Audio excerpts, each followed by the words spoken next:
Hello friends, आप सभी का वेलकम करता हूं बिहार का नंबर 1 यूट्यूब एकेडमी में। जी हाँ दोस्तों, आप सब कैसे हो?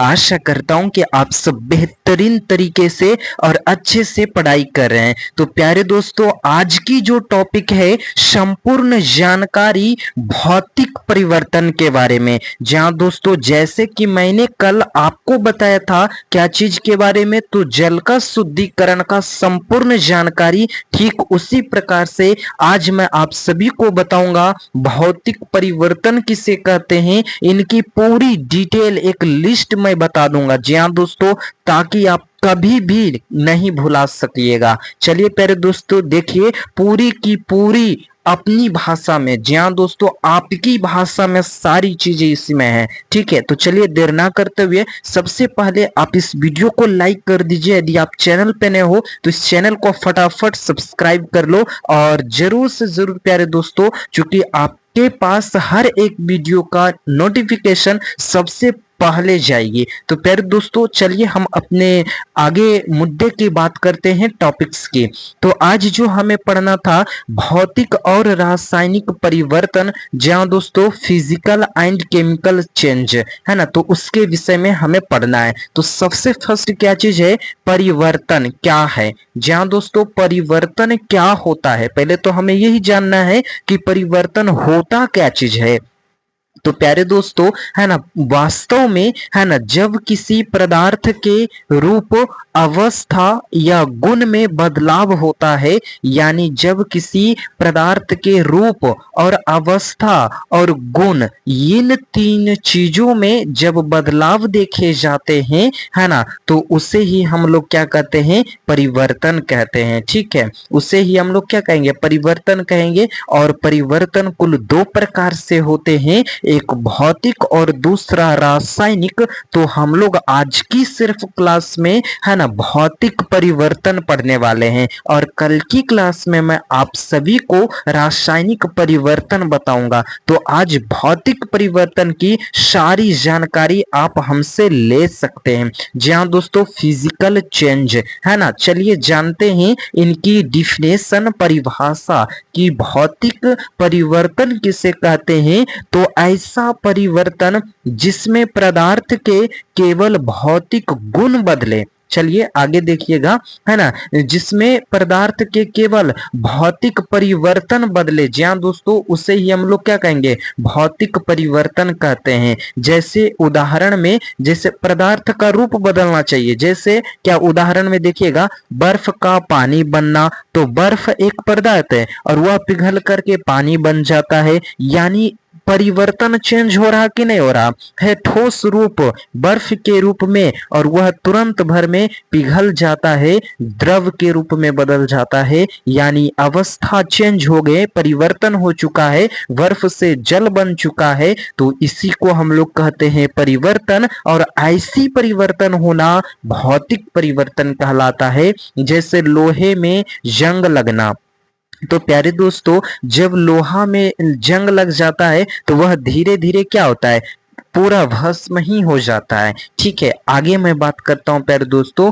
तो जैसे कि आगे देखिएगा, है ना, आकार और रूप, अवस्था बदले। जी हाँ दोस्तों, जिससे भौतिक परिवर्तन कहने का मतलब क्या है, जिसमें आकार, रूप, अवस्था, रंग आदि बदलते हैं, परंतु उसका रासायनिक संगठन नहीं बदलता है। जी हाँ दोस्तों, उसका रासायनिक जो संगठन होते हैं वह केवल नहीं बदलते हैं, लेकिन पदार्थ के, है ना, भौतिक अवस्था बदल जाते हैं। ठीक है, चलिए मैं आगे ही बताऊंगा इसमें। तो इनकी विशेषता को समझिएगा, है ना, इसकी स्पेशलिटी क्या चीज है। तो प्यारे दोस्तों, नया जो पदार्थ होते हैं वह नया पदार्थ नहीं बनते हैं। जहां दोस्तों भौतिक परिवर्तन में कोई नया पदार्थ नहीं बनता है। जैसे जल, बर्फ था ठोस के रूप में, वह पिघल करके जल बन गया, यानी ठोस से द्रव बन गया। अवस्था तो परिवर्तन हुआ, लेकिन प्यारे दोस्तों, है ना, जो बर्फ है वह जल ही था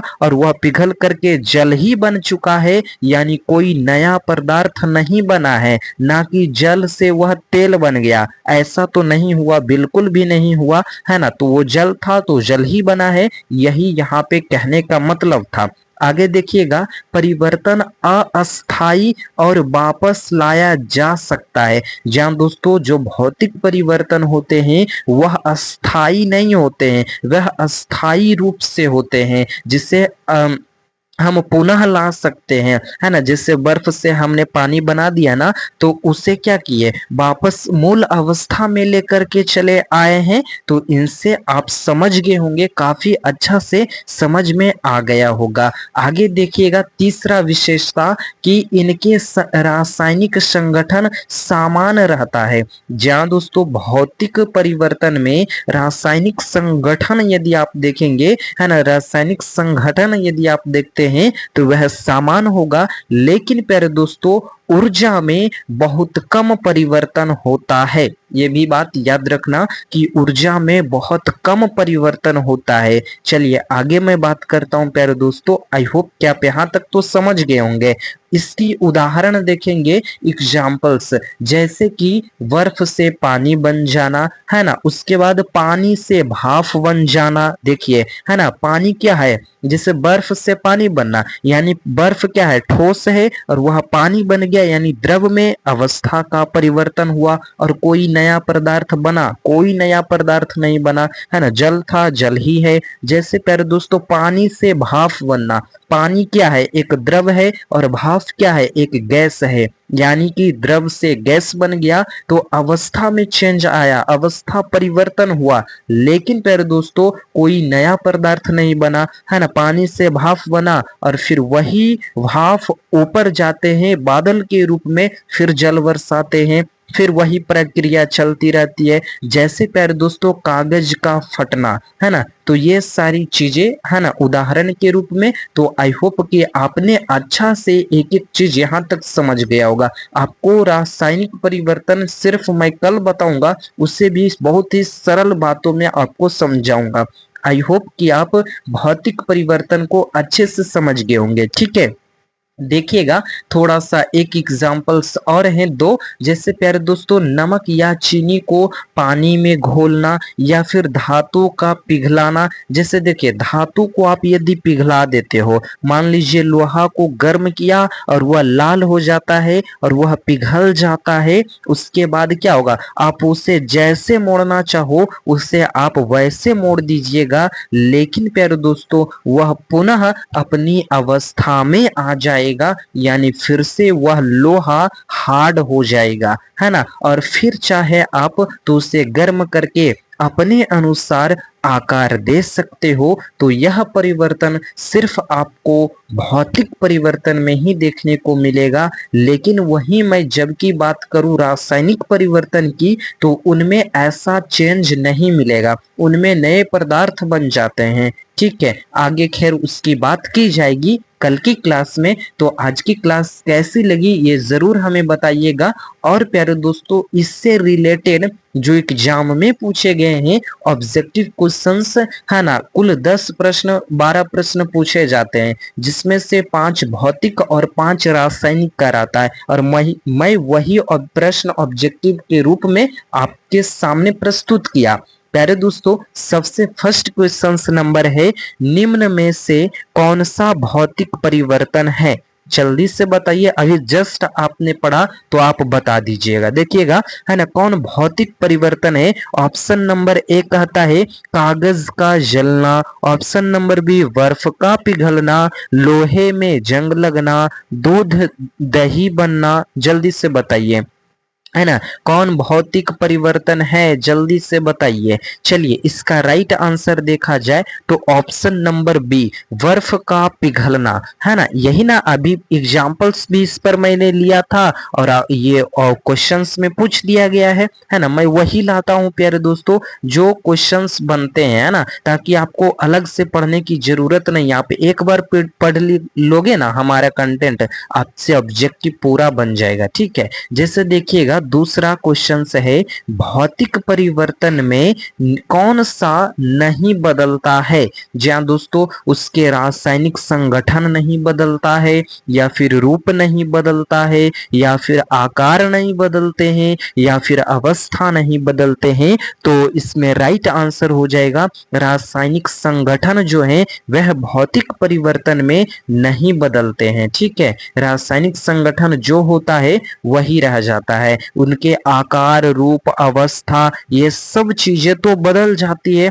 अब कहिएगा रूप, तो देखिए प्यारे दोस्तों, है ना, बर्फ पानी बन जाता है, रूप आकार तो बर्फ जो होते हैं वह आकार में थोड़ा छोटा होता है, लेकिन जब वह पानी बन जाता है तो धीरे धीरे पानी फैलने लगता है, जिसके वजह से वह बड़ा हो जाता है। और अवस्था यानी बर्फ से द्रव में बदलना, यही तो अवस्था हुआ। तो ये सारे गुण जो हैं आपको किसमें देखने को मिलता है? तो भौतिक परिवर्तन में। चलिए मैं आगे बात करता हूं तीसरे नंबर क्वेश्चंस की।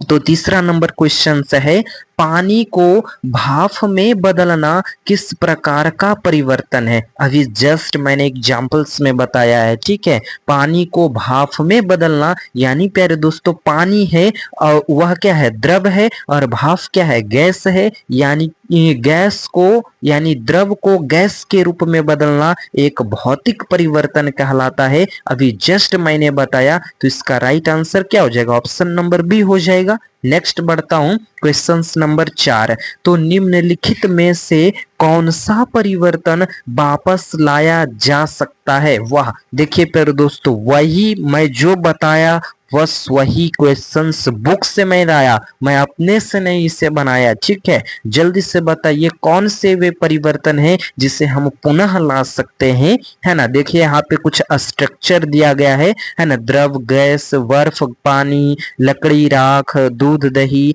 तो इसका राइट आंसर मैं बता दूं, इसका right answer option number B हो जाएगा। बर्फ से पानी बना सकते हैं और पानी से पुनः हम बर्फ बना सकते हैं। तो यही तो दो परिवर्तन है जिसे मैं कर सकता हूं, है ना। चलिए, अब बहुत सारे परिवर्तन है, लेकिन ऑप्शन कैसा दिया है उस पर निर्भर करता है ना। देखिए क्वेश्चन नंबर 5 प्यारे दोस्तों, भौतिक परिवर्तन में ऊर्जा का बदलाव लगभग किस तरह होता है? जहां दोस्तों, भौतिक परिवर्तन में ऊर्जा का बदलाव किस तरह होता है? ऑप्शन नंबर ए, अत्यधिक ऊर्जा निकल करके, है ना। ऑप्शन नंबर बी, बहुत अधिक ऊर्जा अवशोषित हो करके, या फिर बहुत मामूली ऊर्जा परिवर्तन होता है, या फिर ऊर्जा नहीं बदलती है। तो इसका राइट आंसर होगा प्यारे दोस्तों, बहुत मामूली ऊर्जा का परिवर्तन होता है, ज्यादा फर्क नहीं पड़ता है लेकिन कुछ होता है। ठीक है, तो इसीलिए इसका right answer option number C को ही माना जाएगा। ठीक है, तो आई होप कि आज की क्लास काफी अच्छी लगी प्यारे दोस्तों, है ना। आज हम लोग भौतिक परिवर्तन के पूरे चीज जान लिया, पूरा डिटेल से, विशेषता, उदाहरण, क्वेश्चंस भी मैंने करा दिया है। तो आज की क्लास यहीं तक रहती है, और मैं कल बताऊंगा आपको रासायनिक परिवर्तन के बारे में। यदि आप भौतिक परिवर्तन को समझ गए हैं तो बस बिल्कुल सरल है रासायनिक परिवर्तन को समझना। तो प्यारे दोस्तों, आप जल्दी से इस वीडियो को लाइक कर दीजिए, और यदि आपको पैनल पीडीएफ चाहिए फ्री का तो आप इस नंबर से कांटेक्ट कर सकते हो। ठीक है, थैंक यू प्यारे दोस्तों।